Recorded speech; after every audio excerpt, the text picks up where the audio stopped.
好多人記得五馬係因為《倩女幽魂》入面嘅燕赤霞，大鬍鬚、劍俠、一身酒氣嘅道士。其實五馬最犀利嘅地方唔淨係道士演得好，而係佢本身根本就係為片場而生。佢做個演員、副導、導演，連劇本都寫埋。早年喺邵氏嗰陣，佢跟過張徹，又受過胡金銓熏陶。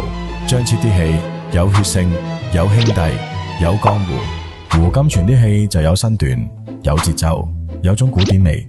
喺五馬身上，你直頭好似見到呢兩種味溝埋一齊咁，既有粗豪，又有俠氣，仲帶有一種喺片場長年累月磨出嚟嘅硬淨。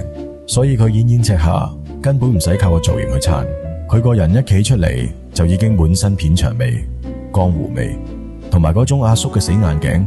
1987年《倩女幽魂》上畫，寧采臣太乾淨，小倩太飄，牛路太妖，燕赤霞一現身，整套戲即刻多咗一陣市井煙火味。佢關鍵時刻一定會出手救人，眉頭一皺，劍一掹，你就信佢真係喺江湖打滾咗好多年。五馬亦都憑住《倩女幽魂》攞咗第24屆金馬獎最佳男配角。不過五馬嘅神級演技又點止燕赤霞一個呢？佢喺中國最後一個太監入面演嘅丁公公，亦都幫佢入圍過香港電影金像獎。